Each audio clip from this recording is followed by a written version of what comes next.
So welcome, everyone. Thank you so much for coming. I'm Eugenia Kisin. I'm a professor here at Gallatin, where I teach classes across the anthropology of art and the environmental arts and social sciences. Before I introduce our guest today, I just wanted to start with a land acknowledgement to say that we are, or at least I am zooming in, as you can see on this virtual gallery backdrop that we have, from the ancestral and unceded territories of the Lenni Lenape, also called Lenapehoking. It's important for our discussion today, and actually always, that land acknowledgements are not just about land, they're also about water and the forms of indigenous sovereignty and survivance that involve water, including shellfish cultivation, trade, and travel between indigenous nations. So thinking about water, it's my great pleasure to introduce Sarah Cameron Sunde, who is an interdisciplinary artist whose durational performances with the sea are currently up at One Washington Place, which you can see on the screen with us, where they've been curated by Keith Miller, who is the full-time curator of Gallatin Galleries. You can see the video works virtually on the gallery website or in person from the sidewalk, so the view from the opposite side of the wall that you're seeing on the screen. And I will say that with these projectors, it is especially beautiful when it is dark out, so at dusk. And I really recommend that you go down and check it out in front of the galleries from a safe social distance if you're able to do that. So Sarah is a time-based artist who works at the intersection of performance, video, and public art. And she's really been at the forefront of defining this category of water art in New York. So work with water as material and also as site. The work we're going to be discussing today, called 36.5, a durational performance with the sea, brings all of these frames together to think about risk, vulnerability, and collective struggle around climate destruction. So floods, sea level rise, and landslides that can be apprehended from the shore and in the water. In all of the iterations of this performance and public artwork, Sarah has used her body as an instrument to register the rise and fall of tides across 6 continents, including performances in North America, the Netherlands, Kenya, Brazil, Bangladesh, and Aotearoa, New Zealand, responding in each location to particular disasters, crises, and the social inequalities and forms of connectedness that they reveal. Throughout, her work is really deeply collaborative and site-specific as she comes to know viscerally what she calls the temporality of place. And today our conversation, which is going to be much more conversational than this introduction, is going to focus a lot on time and how to think differently across different scales and rhythms in artistic practice, and particularly in work that has such immediacy and presence. And I'm here today with many of you from my first year seminar, which is called Slow Looking, in which we think about durational performance like this one, but also what it means to practice slow art criticism. So in this context, to suspend reactive judgment in order to balance urgency with a caring for and attending to lands and waters and social worlds that have already been altered by anthropogenic climate change. This is also demanded, I think, by such long works that really require a lot of viewers in the hopes that, to use curator Keith Miller's words, by letting the works sink in and transform, we are changed. So thank you so much for being with us, Sarah. We're gonna, I have some opening questions for you, and then I'm hoping that we can bring this into a much more sort of informal discussion with everyone in the room. But I thought that it would be good to start out with a couple of questions that I got from my students who are really curious about your artistic research process. So can you tell us a little bit about that? Yes, and thank you for that wonderful introduction, the land acknowledgement, and for having me here, and for, Keith, for curating this show. I'm really proud of the way that it's installed, and excited for people to see it, to encounter it spontaneously as they're walking down the street. Yeah, my process, it it's very organic. So I follow threads, and I have gut feelings, and they lead me to do something, to take action, to reach out to a person, or I encounter somebody who then leads me to another person, who leads me to a person, who another person who might become then a really important collaborator, who we kind of make the work together. So it's a very, yeah, it's not a typical research. Well, I guess for an artist, it's very like an artistic research process. When we were talking yesterday, Eugenia, I really feel like I had this whole discovery that was exciting for me, actually, to think about how the research lives in my body, because I'm always sort of kicking myself for not writing about it enough, or not documenting every little moment that happens, and feeling like, oh, how, like, what am I gonna do? It's not, I haven't actually, how can I share the research when I haven't done what I wanted to do in terms of documentation? But then, like, when I think about it, this project is about embodiment, and actually putting your body into a physical space where you can, and into the water where you can reimagine your relationship with this, with the water as a relative, as kin, as, you know, part of the more than human world that we really need to reimagine, and we really need to reimagine our relationships in that way, I believe. So, so actually this idea that my research lives in my body was like very exciting for me, because I think I'm always just sort of, yeah, feeling like I'm not doing good enough. But I'm like, oh, this is what I have to articulate, is that it's okay that it lives in my body. The archive of the work lives in my body, and that's the way that I still have to figure out how to share it with people, but that understanding is really exciting for me, actually. You have another question? Yeah. Well, actually, just building on what you just said, Yeah. When we were speaking yesterday, I felt like one of the other things about this work is that it is your body in a larger body of water, but you're also often with other people that aren't necessarily visible in the documentation. And so yeah, it strikes me that there may be some way that this work and the experience of the process lives on in bodies beyond yours as well. yes, totally. Yes, it definitely does. And I think that, I mean, to go back to the initial question of like, what is the process? It's really about listening, and being, and trying to understand what is going on in a specific site, and what people on the other side of the planet are thinking, feeling, experiencing in relationship to the water, in relationship to their contemporary existence, and trying to make sense of this, of where we are right now in the world.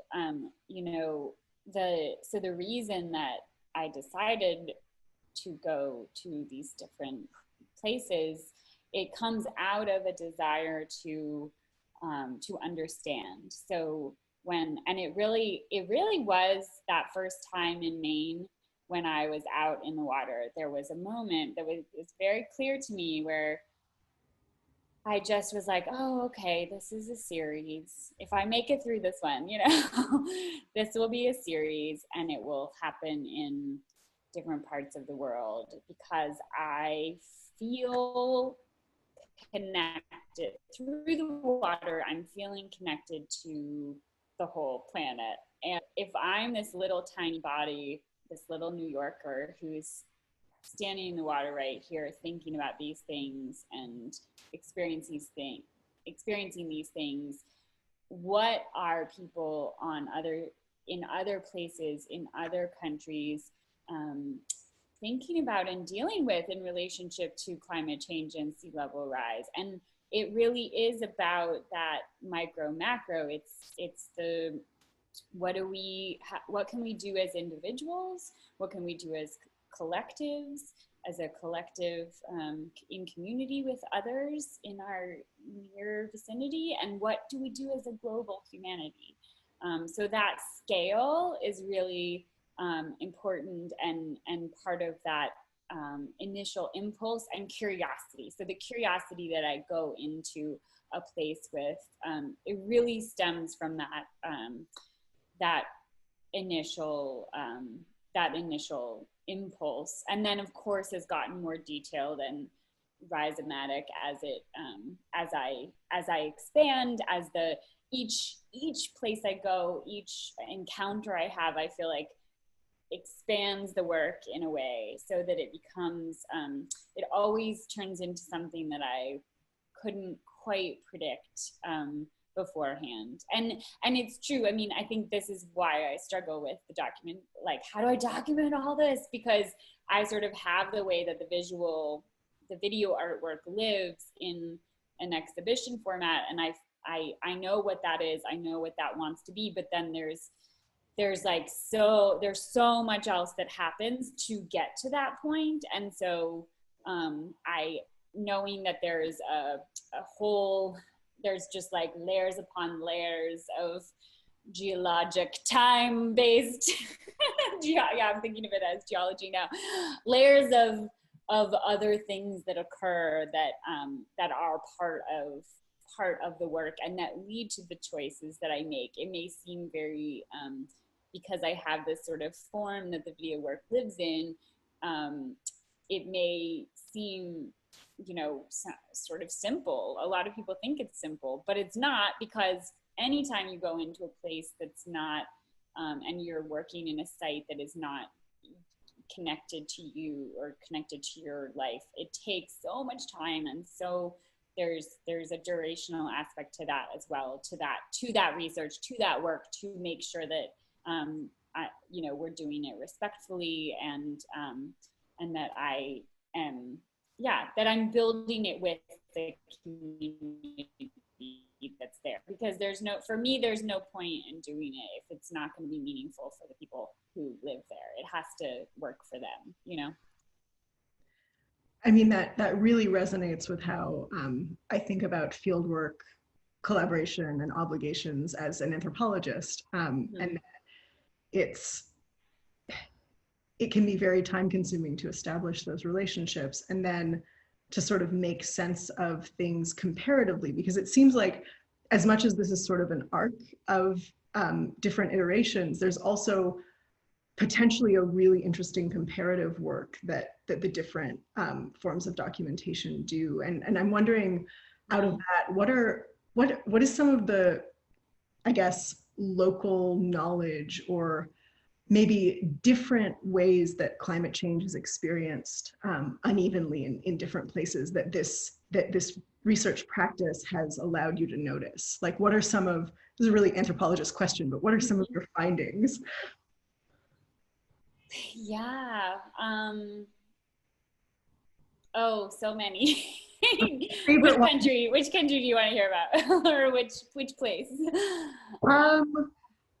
Let's start with the Bay of Bengal. Okay. Yeah. So in relationship to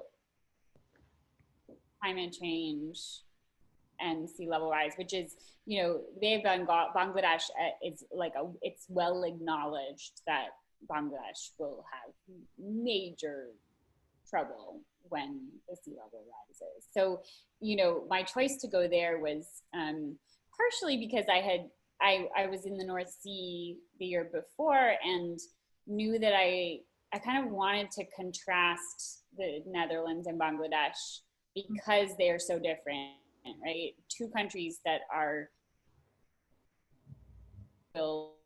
challenges and or that the Netherlands, half of it is under under sea level. And already, and Bangladesh it's well acknowledged that they will have many troubles, but very different means of coping. And it felt really important to, after being in this Western European country, to go to somewhere on the other side of the world with a very different perspective. And I guess, I mean, there are so many takeaways and stories to tell, but the first thing that comes to mind with your question was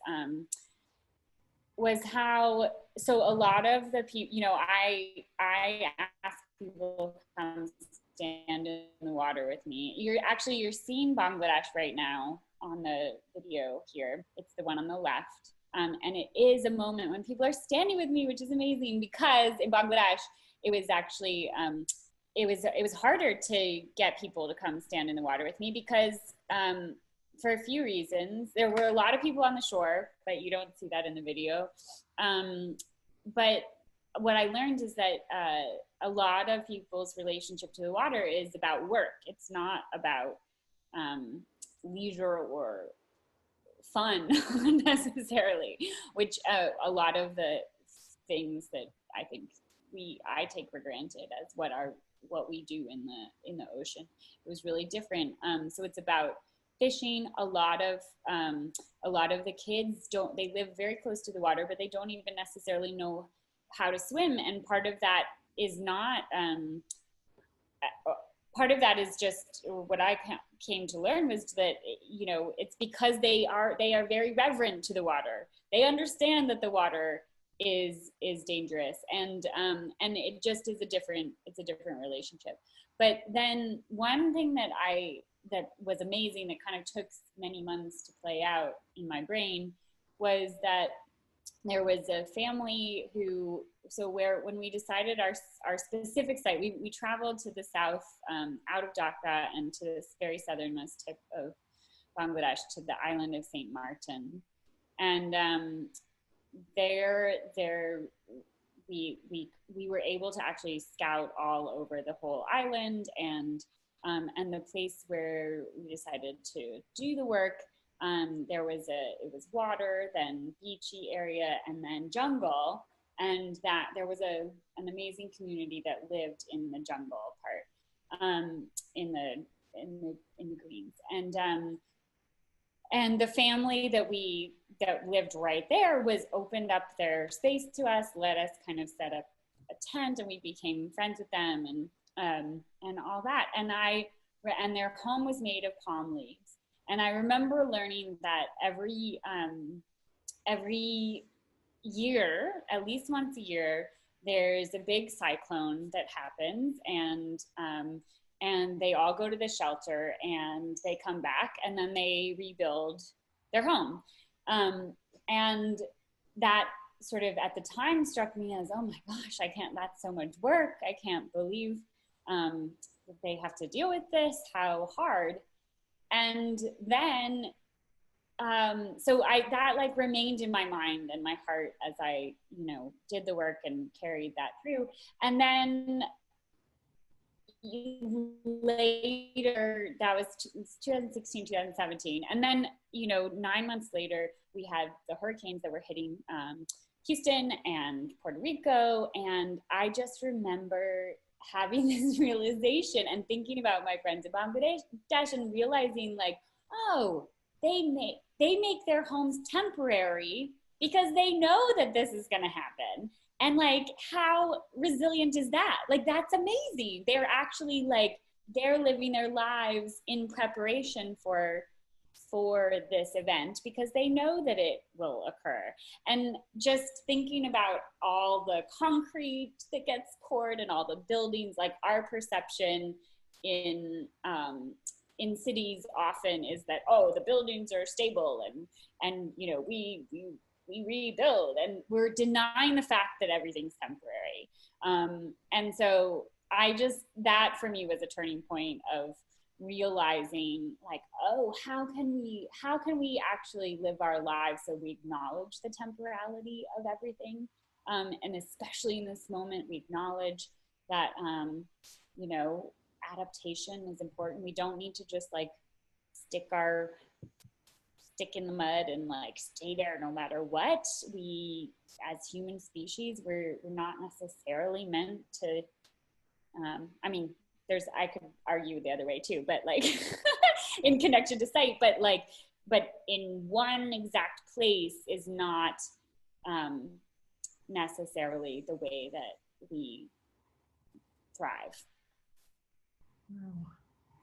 So now I'm thinking about, again, the sort of journey of all of these different sites, and how, you know, this is a post-Hurricane Sandy work too, in many ways.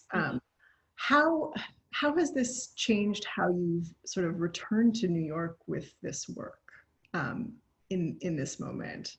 Are you thinking about the city differently, maybe amidst all of these different kinds of adaptations, and sort of changing how you've thought about time scales in relation to place? Yeah, I mean, so, well, one of the triggers for this work was Hurricane Sandy happening. Or, I mean, Sandy was the catalyst for the work. And that recognition in my gut that that we were on a different time scale than I had imagined in my brain. Like, it was that realization that New York might disappear, or we might have to abandon the city in my lifetime. That is really sort of what led me to this work, making this work. So that's always been a part of what I'm working with here, and trying to understand, like, okay, what do we do, like, how do we, and where. That was 2013 that it began, so you know, where will we be 7 years from now? Or from then. That's why I gave myself a deadline to try to finish those series, because I wanted to actively think, like, okay, here's where we are now. A lot of people are rolling their eyes when I say the word sea level rise, so I'm not going to say that word anymore. But where will we as a society be 7 years later? Now it's going to be 8 years later because of the pandemic, but it's still really remarkable, actually, that we are in a very different place than we were in 2013, I think, as society. And actually, okay, two other things that just came up for me when you were asking that. So on the right here in the gallery, you're seeing Brazil, you're seeing the Bay of All Saints. I was working in this Comunidade Solar de União. And what's interesting about the story, I feel like I'm seeing the connections of this story I just told about Bangladesh, is that actually one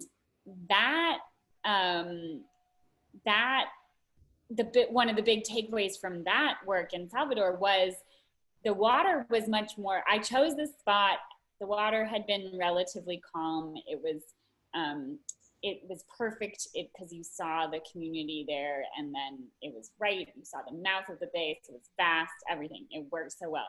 But then the water turned wild, and I was doing this deep community work with my collaborator, Clara Dominguez. She's an artist and anthropologist, and she was doing deep, deep, deep work with the community. I couldn't speak the language, but while I was also away for a little while, she built some amazing relationships. So we were very committed to this community, but then the water turned wild, and I had to really decide whether or not whether the image was more important, the image that I had in my head, or whether the work with the community was more important. And ultimately, and also, like, it was a very big risk to do it there, because I honestly didn't know. The water was so wild, I would do some test things and I would get knocked over.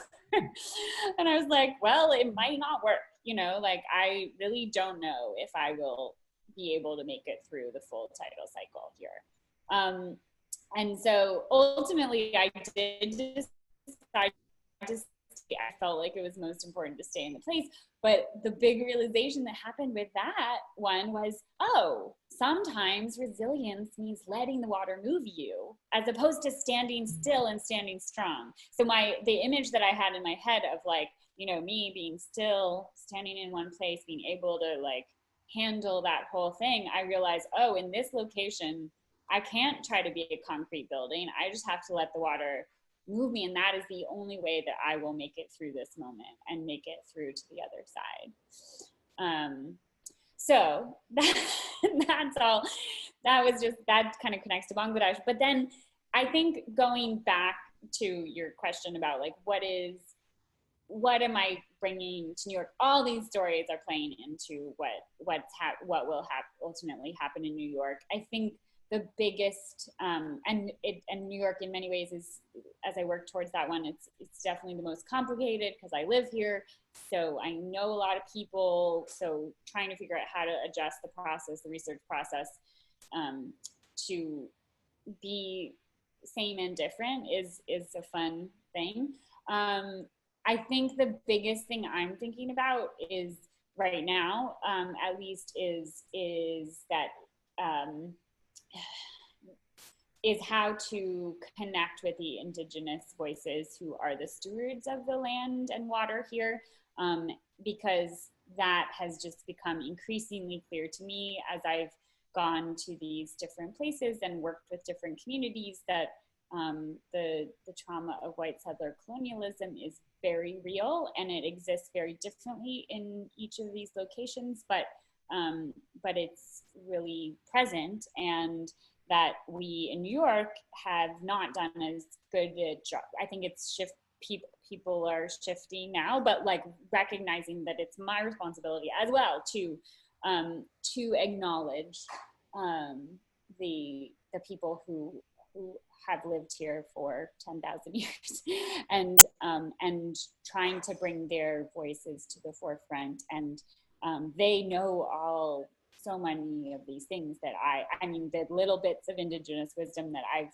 learned, especially from my Maori collaborators in Aotearoa, you know, it's all just so smart and logical and real deep relationships with water. And it's like, this is obviously what we need to be listening to right now in this moment.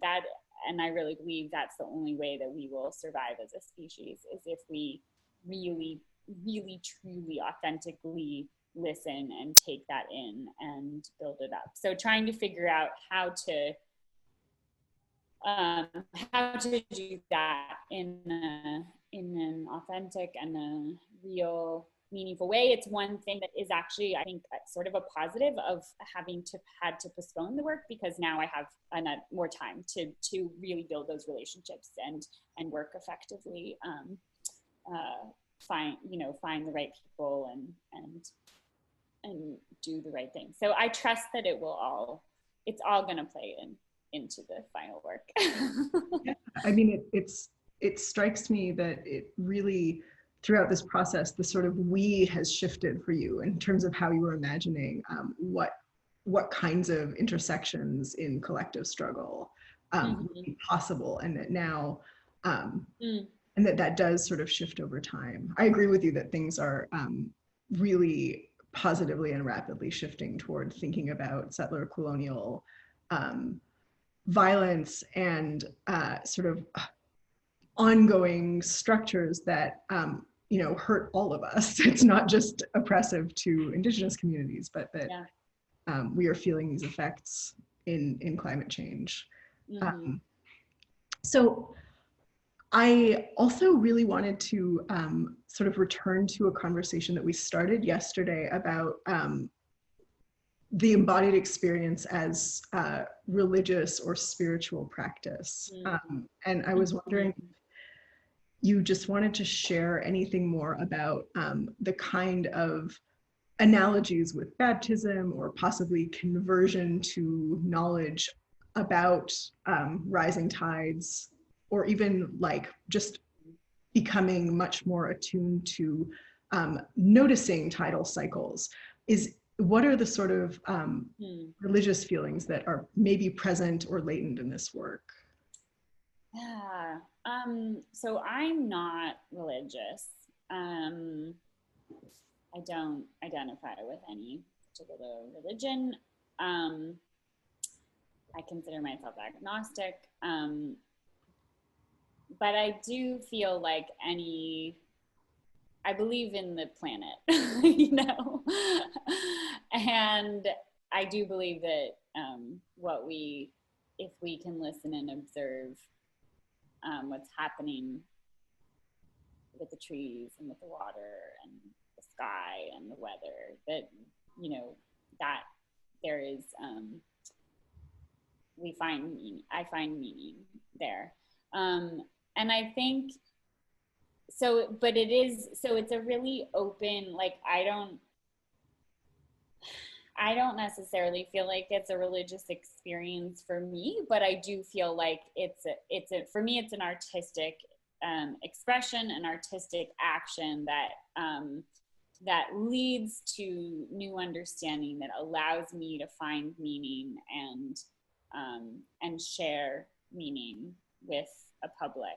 And so I think what I'm attempting to do and find new truths, right? Discover things. So I think what I'm attempting to do is why other people seek out religion, for that same sort of giving you meaning, giving you something to trust in, to believe in, um, and truth seeking.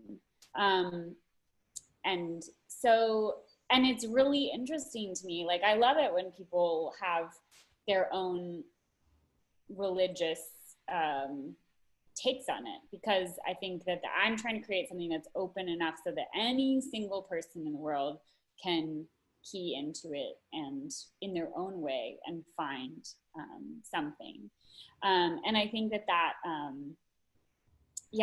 embodied experience of really standing in the water, this is there's some, it connects to lots of ancient religions and different things that people have experienced throughout time. And I think that when you stand in water and you listen to the water and you actively listen, actively let it go, just let yourself be taken, letting the water be powerful. I do believe that is where our relationship can shift, and so that's my goal. Really, is to let invite other people to come and stand in the water with me, so that they can have an experience that is new for them, and that they can experience time passing as a sensory thing. They can have their own, as a temporary, as a sensory experience. They can have their own thoughts and ideas and embodied experience that allows them to imagine the future. Climate change, sea level rise is very abstract. We have a very hard time actually comprehending what it is, or we might comprehend it intellectually, but like actually understanding how it will change our lives, how it will change our bodies, that it will change everything is really hard. And so I think I'm trying to allow people to turn this abstract thing into a concrete experience that stays with them, and that they can reference, that they will remember, and that it will shift the way they exist in the world in some way. And I'm hoping that also, with the video works, my goal is for people to stay with it for a long enough time that occurs as well. I think it's harder, but that's why I love your slow looking thing, because I always want people to stay as long as possible, but often like people are not used to watching for so long. So, I don't know how often it happens where somebody actually with the video work has a profound shift, but that's my goal, is to give that. That's actually a perfect transition to sort of open things up. Maybe if we can stop sharing the big screen, and everyone can turn on your cameras if you want. I would love to just hear from all of you, or any of you, about your responses to the work, questions for Sarah. I know that a lot of people in my class have asked questions on our teaching site, but now's your chance to ask them in person in the Zoom room.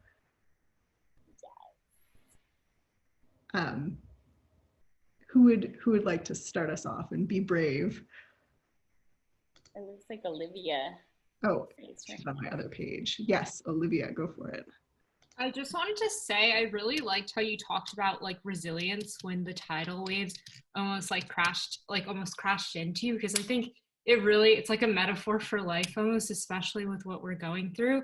And I think through that like little statement, as well as what you've been talking about, we were really able to feel like we were in the water with you. And I liked how you kind of stated that it seems very simple, and it does seem very simple, but as you started to expand on it, I don't know, I thought I was very, very impressed. And I think it's really amazing the work that you did. And it's such a creative medium that I'm really happy that I was able to hear about it. So thank you so much. Oh, thanks. Yeah, it does continue to get more and more complex, but that's kind of the,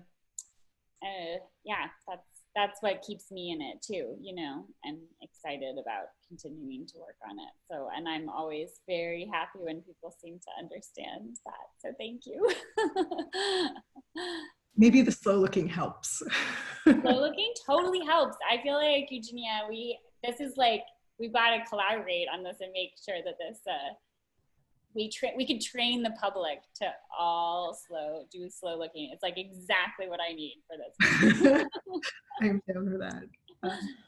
Oh yeah, and yesterday we were talking about how if anyone's interested next year when we do the work in New York, if you want to be like a slow looking ambassador and at the shore, we could I don't know, there's lots of possibilities. So if you're interested, let's keep in touch. Yes. Other thoughts or questions?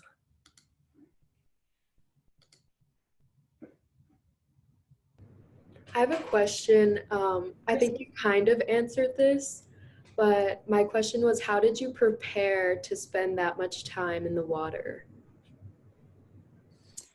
Yeah, it's a good question. I prepare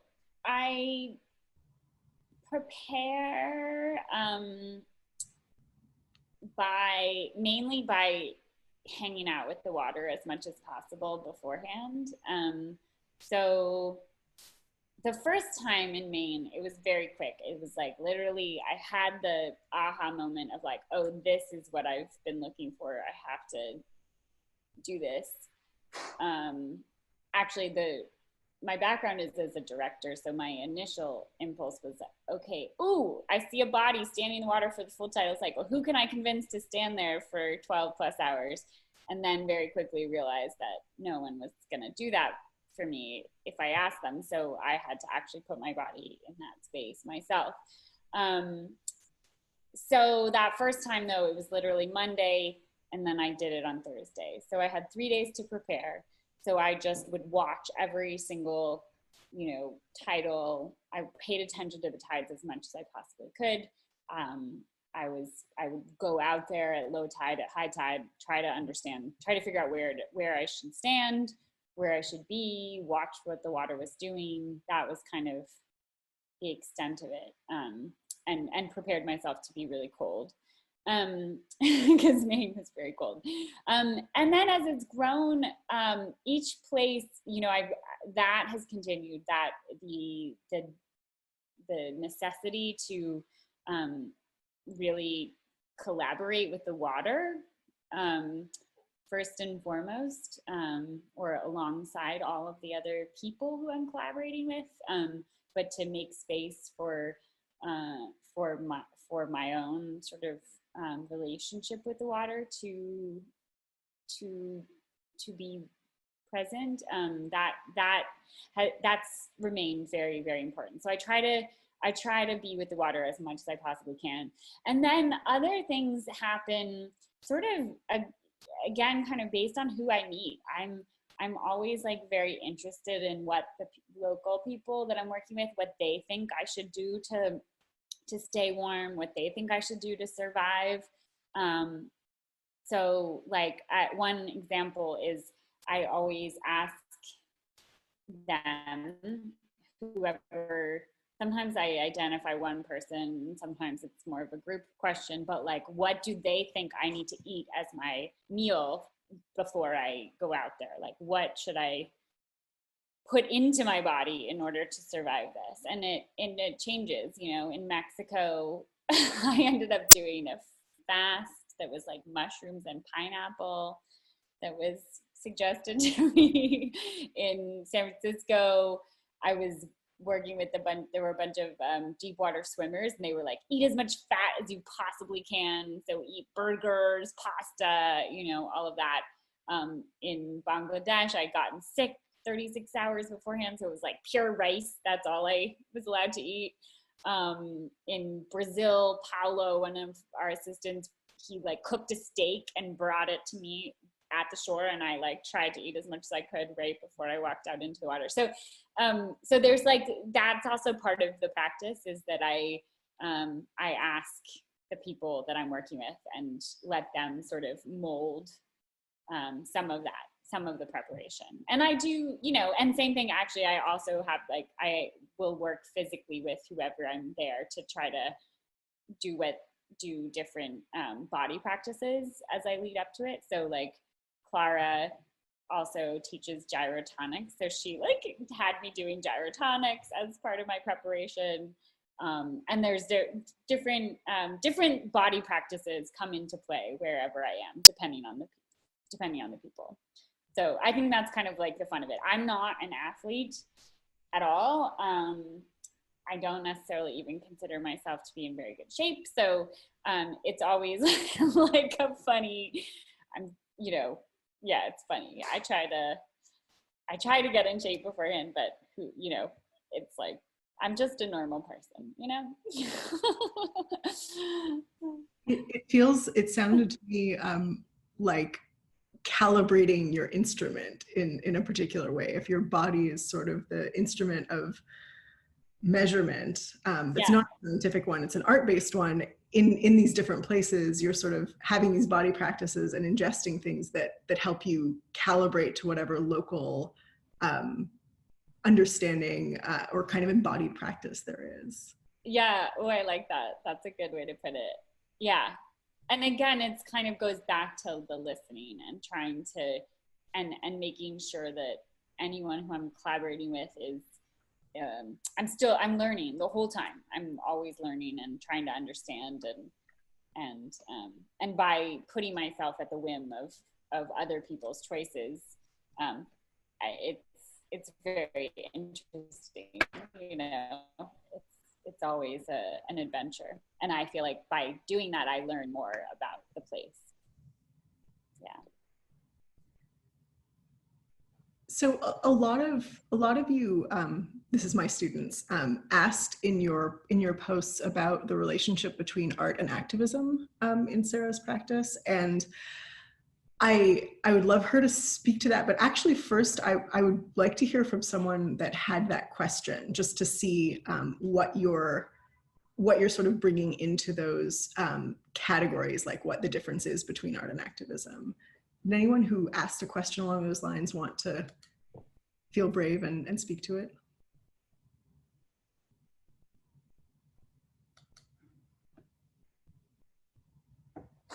Well, I won't call on anyone, but Sarah, maybe you can start us off, and then maybe the folks that asked this can chime in. What for you are some of the distinctions between art and activism? How do they overlap? How do they work together? Yeah. I'll say a couple of things, and then also I mean, Keith, I feel like has some really good insights into this too, if you want to pop in, Keith. Um, it's interesting. I sort of see them separately, and I think part of that, for me, I keep them a little bit separate.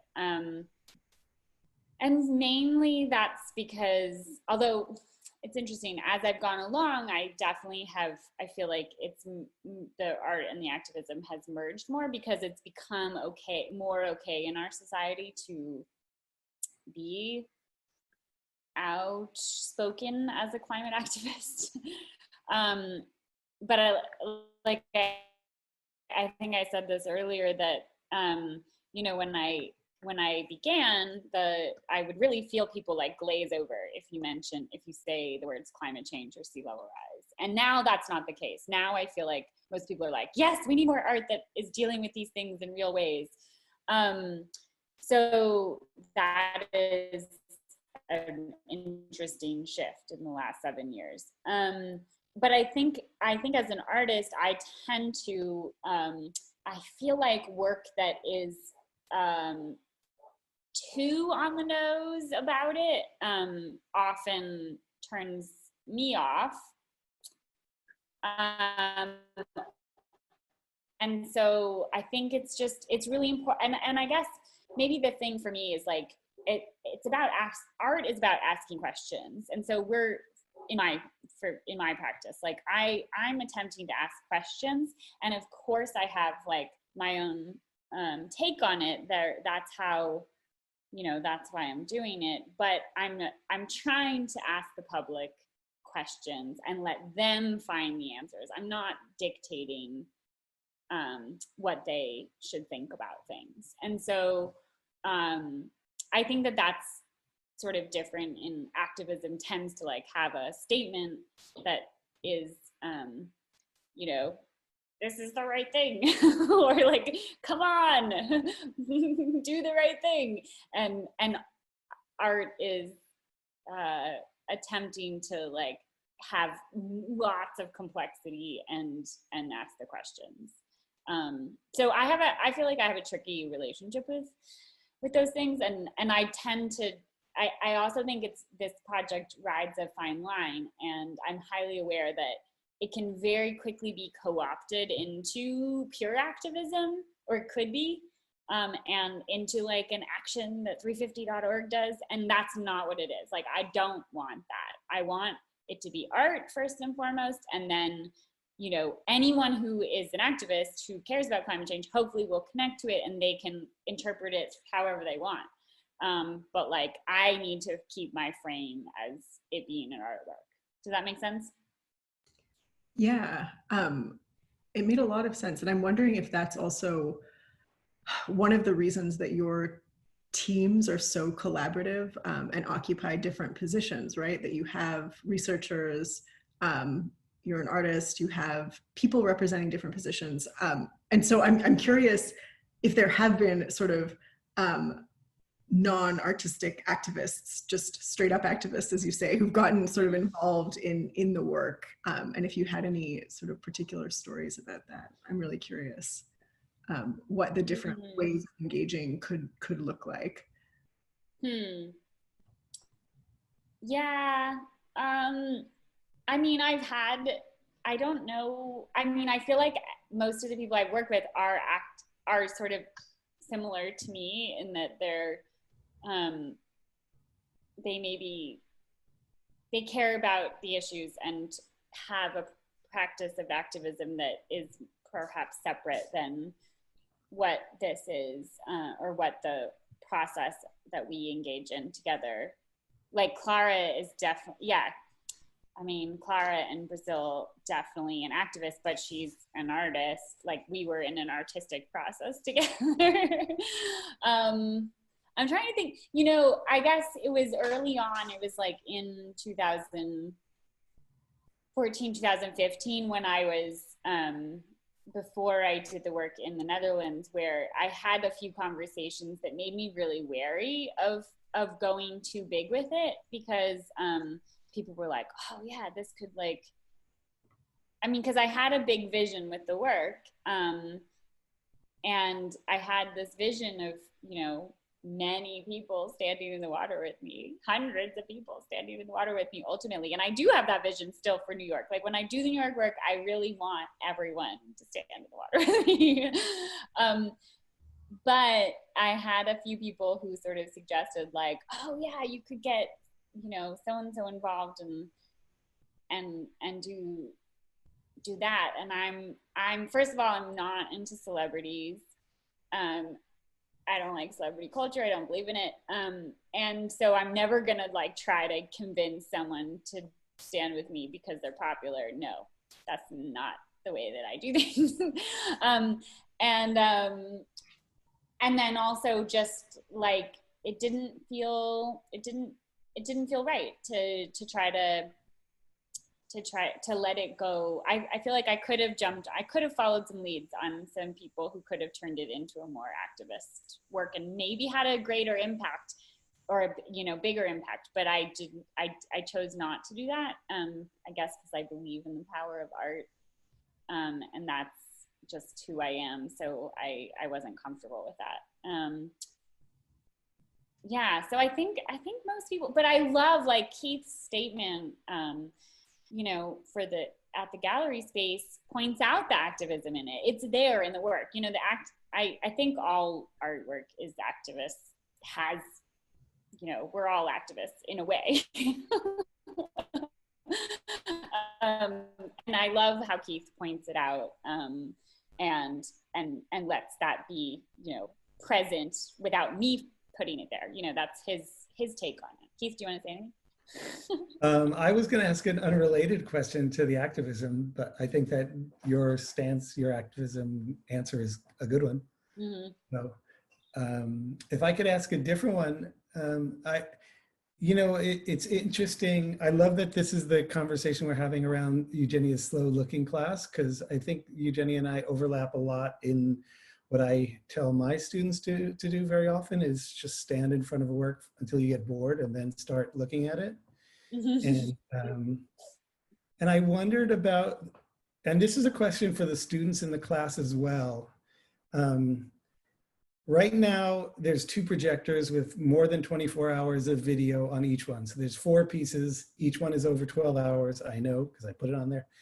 And I'm thinking of works like Christian Marclay's Clock, which is 24 hours of clips from clocks, and Douglas Gordon's 24-Hour Psycho, which if you guys, did you talk about that, Eugenia, in your class at all? So it's the movie Psycho stretched out to 24 hours. So if you go in the gallery, it's extremely slow. Like the bath scene, if you're in there, it takes like 2 hours or something, or 40 minutes. And the clock is scenes from all different movies where like every minute is registered on a different clock from a scene from a movie. So it's really like 24 hours of the day. And I wonder how you all feel about these works. Like how much do you think one is expected to see?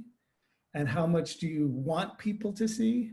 And what's the relationship between that? Like, if I stand in front of the window and for 2 minutes, it's like, oh, it goes for 24 hours, got it, and move on. Am I missing it, or did I get it? Or is that a different question than you have? Start with you, Sarah, maybe, and then if anyone else jumps in. Me? Or do you have an expectation? I was excited to hear the students. Oh, okay.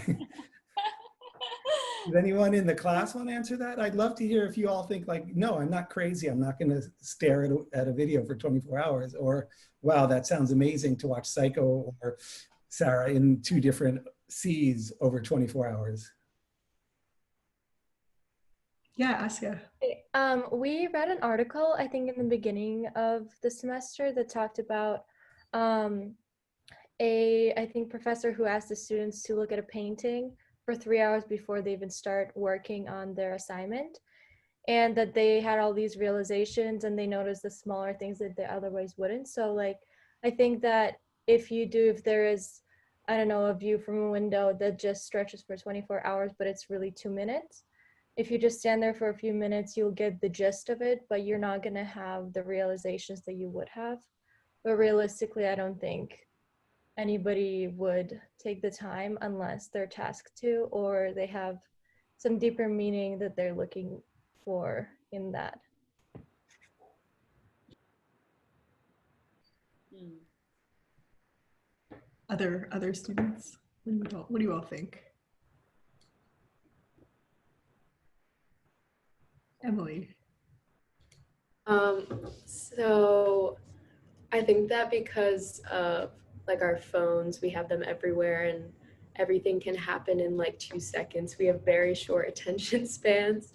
So watching something for 24 hours doesn't seem like the most fun, but I feel like it would be a really good exercise. And I think I would definitely learn a lot from it.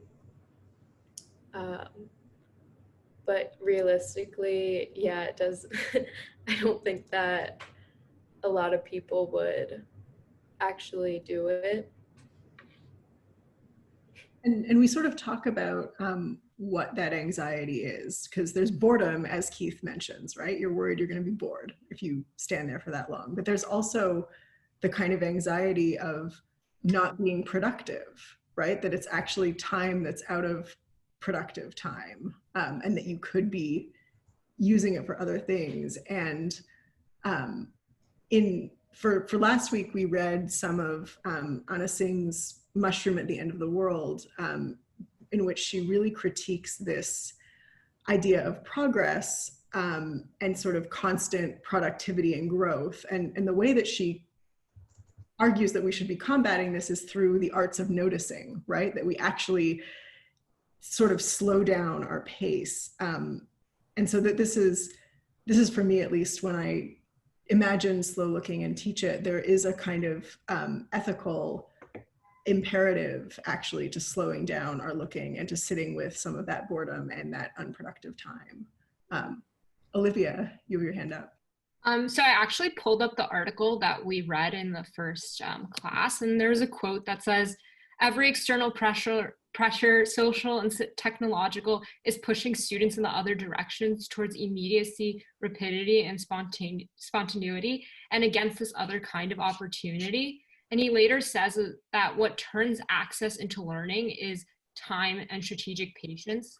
So I think those really emphasize this idea that anyone can have access to a 2-minute video, but what really changes it and allows you to appreciate it is by examining every single, detail of it and really looking at it. I mean, you can learn so much more, I think, from a painting when you stand there and look at it for 2 hours. Then when you look at it immediately, it doesn't really stay or register in your mind. And I think that speaks to the way our brain works with our short-term and long-term memory, because I know I'm interested in the STEM aspect of Gallatin, but it's very interesting because when it's short-term, we forget it very quickly. But when we do something long-term, it kind of, it stays into our mind and almost it's packaged into a different system of knowledge. So I think it's very interesting to also look at how your brain processes different information when you give more time to it, how maybe it could potentially store something as long-term knowledge and long-term memory as opposed to short-term memory.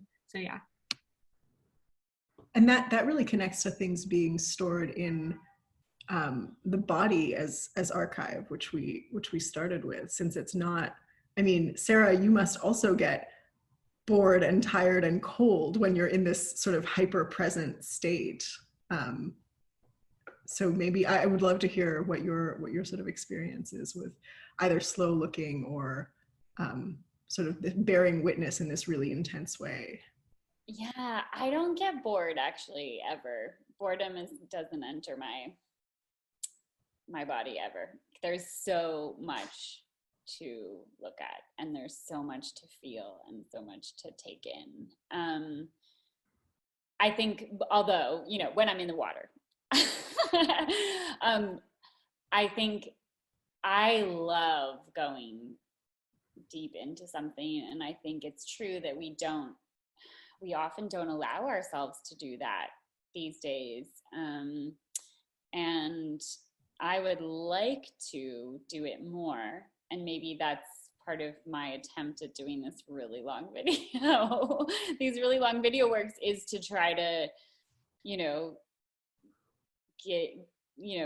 put out in the world what I would like to experience more for myself too. And I do think, I notice that when people spend time with it, they tend to really get it. I've had people who, with the video work too, who've, you know, said, oh, they thought it was one thing, and then, you know, an hour later they understood sort of the terror of it in a different way. They were like, began thinking it was very meditative, and then was like, oh, like had this whole realization. So yeah, I think I think being in it for the long haul, it was making me think what you guys were saying was about, like, okay, it's part of it is like, okay, how do we challenge people to stay with it for a long period of time? I really think this like training slow looking audiences is like the way forward.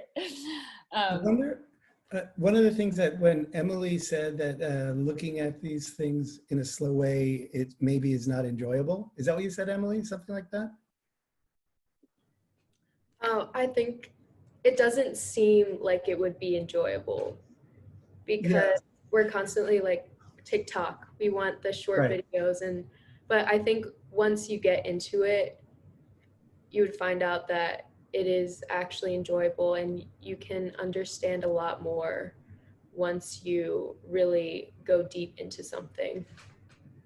Yeah, I thought that was so interesting because it really directly connects the slow looking and the activism, but also the commodity capitalism side of things, right? Like the idea that every experience is a commodified version of this thing that you can take away and say like, I did it, I got likes, or I feel this, or I did it. It's kind of like check box. And it reminded me of something that we were reading in one of my classes this semester. We were reading Adorno's talking about two different writers' view of museums. And I pulled it up because I thought it related. He said, the only relation to art that can be sanctioned in a reality that stands under constant threat of catastrophe is one that treats work of art with the same deadly seriousness that characterizes the world today. And I feel like there's something about that that just says, like, maybe it's not about enjoyment. Maybe it's about transforming vision, or it's about even being upset, or it's, you know, all these different things that can happen. Because I think one of the things that happened starting like pretty much in the 1960s is that like everything had to lead towards like a commodifiable sense of enjoyment, as if our pleasure is the only thing that's valuable. And so like thinking too much is hard, so it's not fun, so it's not good. And looking at things that are just repetitive, and like you can't learn anything because you've already got it, because we're all so fast, because it's all like, you know, it's the whole commodity fetish thing where it just becomes this thing where you can hand it off and move on.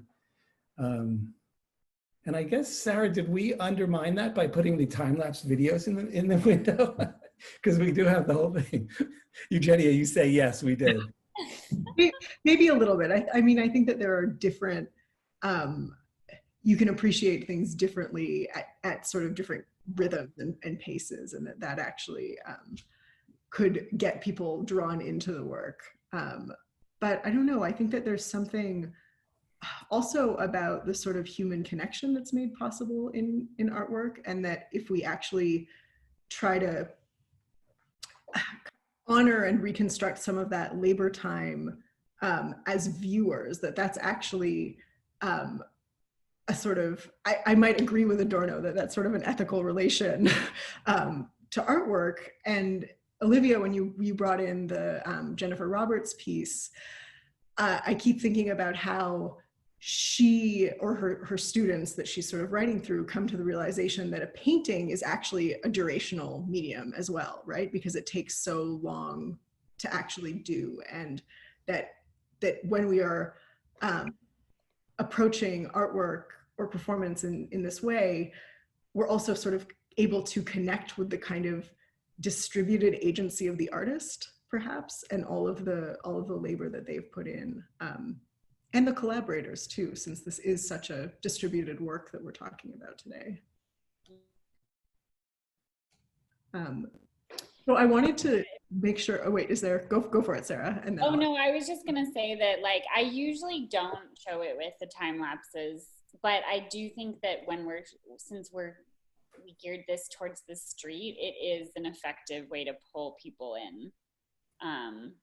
But I would be interested in, I know you challenged your students, Eugenia, to stay there for 2 hours. As long as they could, for as long as they could manage. Bring a folding chair. Yeah, yeah. Well, I would be interested in, in hearing if anyone stayed there for that, or what's the longest that anyone has actually stayed there. Or stayed with the work in the virtual gallery Yeah. too. Right, that would count too. Everyone's dispersed. And I will say in my own defense as the exhibition designer that the TVs being in the window with the time lapse, I did think about very much aesthetically, like walking by, which I think looks so cool. Yeah. So my first goal is to make sure people stop. Yeah. And then I figured the art has to make them stay, but my job there is to make them stop. So there, you know, TikTok is tough competition. So I know, you did a great job, Key. We Yeah. love it. that's what I was hoping to hear. Yes, we love it. We don't love capitalism, but we love the gallery. Yeah. Emily, you were gonna say how much time. I'm sorry, but I have a class coming up right after this, and so I'm going to go. Okay. Thank you so much, everyone, for coming, and thank you you. guys for such a great talk. We'll probably be putting it up on the website unless anyone objects. So, bye, everyone. Thank Thank you so much. I only saw the time-lapse version. I don't know, can you access the long version online? You know, no, you can't, because it's huge file. It's a huge file. So you can access excerpts of it, but not the full thing. So I was gonna go down to Gallatin and maybe I'll tell you how long I stay there once I go. Okay. I'm actually also, I wanted to just throw out there that I will be there. I've, in an effort to, just spend a little time there myself and let people I know that I'll be there. I will be there on October 1st and 7th from 7 to 9. So this coming Thursday, and then the following Wednesday from 7 to 9 p.m. because I think it's best at night, as Eugenia mentioned. And I also am, I would be interested if there was anyone who wanted to do a little sort of slow looking challenge together. I would be really interested in doing that with you guys. and you could write about it for your first visual reflection, which is coming up due. So that would be a way to sort of do it together in a distanced way on one of those evenings with the artist present, which is going to change your experience of looking. Yeah. I see some nods from people who have cameras on. Okay, Sarah, we're going to talk and coordinate this. Sounds good. Yeah. And we're also going to, no, this is great. I feel like I love it. I love it. I like you. And we're now almost at the end of class. So I want to thank you so much for being here with us and for giving us so much to think about. I really feel like this work is going to be an important touchstone for the rest of Slow Looking. So thank you so much. Awesome. Yeah, thank you for having me and for these wonderful questions and observations, and feel free to be in touch if you have any more questions, or if there's come down when I'm there if you want or any other time. I really recommend going in the middle of the night. Actually, I was there from at 12:30 a.m. to 1:30 a.m. a couple weeks ago, and it was pretty great. So that if you're a night owl, that's a good option too, as long as you're safe. Yeah. Awesome.